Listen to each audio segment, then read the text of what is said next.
Friends நான் வீடியோவில் share பண்ணியிருக்கேன். சூப்பரான முகப்பத் கீ சர்பத் எப்படி செய்யலாம் அப்படிங்கிறத பார்க்கலாம் வாங்க. ரொம்ப ஈஸி தான், குடிக்கிறதுக்கு ரொம்ப சூப்பராக இருக்கும். முதல்ல இந்த மாதிரி கடல் பாசி வேக வச்சு எடுத்துக்கலாம். அதுக்குள்ளார ஈவினிங்கு இந்த நோம்பு கஞ்சிக்கு செம்ம மேட்சிங். ஏன்னா இந்த உளுந்து வடை செய்கிறதுக்காக தேவையானதெல்லாம் ஊற வச்சு ஃப்ரிட்ஜில் எடுத்து வச்சாச்சு. அந்த கடல் பாசி நல்லா உருகுனதுக்கப்புறமா, அதாவது வெந்ததுக்கப்புறமா நம்ம அந்த ரோஜா எசன்ஸ் ஒரு 2 கரண்டி போல் சேர்த்து விட்டாச்சு. இதுலேயே நான் சர்க்கரையும் சேர்த்து விட்டாச்சு.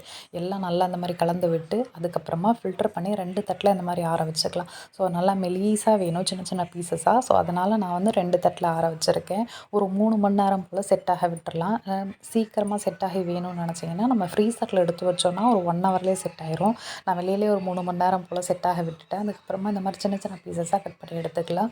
அப்போ தான் அந்த ஜூஸில் ஒன்றா கலந்து குடிக்கிறதுக்கு நல்லாயிருக்கும். அதனால தான் இந்த மாதிரி சின்ன சின்ன பீசஸாக போட்டாச்சு. இதை கட் பண்ணி இந்த மாதிரி எடுக்கும்போதே பார்க்க ரொம்ப அழகாக இருந்துச்சு.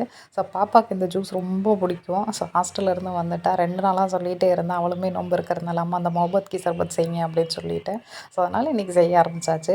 ஸோ அதெல்லாமே செஞ்சு வச்சுட்டு அதுக்கப்புறமா அந்த தர்பூசணி கட் பண்ண ஆரம்பிச்சாச்சு. பார்க்கவே சூப்பராக இருந்துச்சு. நல்லா ரெட்டிஷாக நல்லா பழுத்திருக்கு பழம். அதுக்கப்புறமா இந்த விதைகள்லாம் நீக்கி எடுத்துக்கலாம். அப்போ தான் அந்த ஜூஸ் குடிக்கும்போது வாயில் ஒரு மாதிரி டிஸ்டர்ப் பண்ணாமல் இருக்கும். அதனால் நான் அந்த விதைகள்லாம் நீக்கிட்டு இந்த மாதிரி சின்ன சின்ன பீசஸாக கட் பண்ணி எடுத்துக்கலாம்.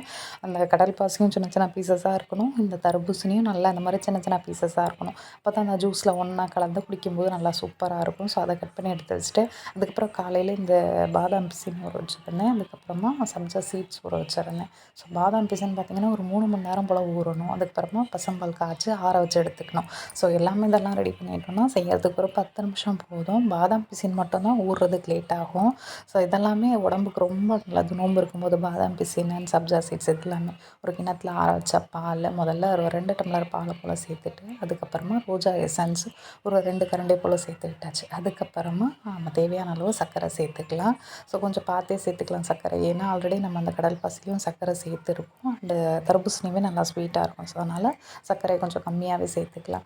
முதல்ல அந்த கடல் பாசியை சேர்த்து விட்டாச்சு. அதுக்கப்புறமா கட் பண்ணி வச்சுருக்கோம் அந்த தர்பூசணியை சேர்த்துக்கலாம். இந்த மாதிரி இது ஒன்று ஒன்றா அந்த பாலில் சேர்க்கும் போதே பார்க்கவே நல்லா கலர்ஃபுல்லாக சூப்பராக இருந்துச்சு. அதுக்கப்புறமா நம்ம அந்த ஊற வச்சுருக்க சப்ஜா சீட்ஸ் சேர்த்துக்கலாம்.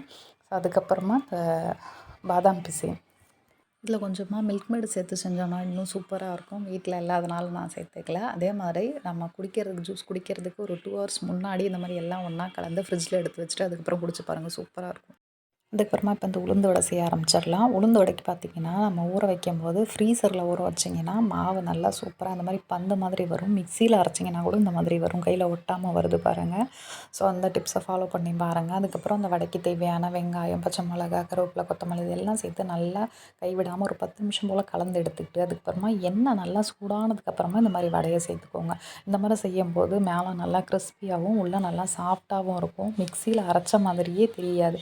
நல்லா கிரைண்டரில் அரைச்செடுத்த மாவு மாதிரியே இருக்கும். வடை நல்லா உள்ளே சாஃப்டாக பஞ்சு மாதிரி இருக்கும். ஸோ இந்த மெத்தடை ஃபாலோ பண்ணி ட்ரை பண்ணி வடை செஞ்சு பாருங்களேன், சூப்பராக வரும். செஞ்சு பார்த்துட்டு கமெண்ட் பாக்ஸில் சொல்லுங்கள். ஓகே ஃப்ரெண்ட்ஸ், வீடியோ பிடிச்சிருந்தா லைக் பண்ணி ஷேர் பண்ணுங்கள். அப்படியே நம்ம சேனலை சப்போர்ட் பண்ணுங்கள். தேங்க்ஸ் ஃபார் வாட்சிங். அடுத்த வீடியோவில் சந்திக்கலாம். பாய்.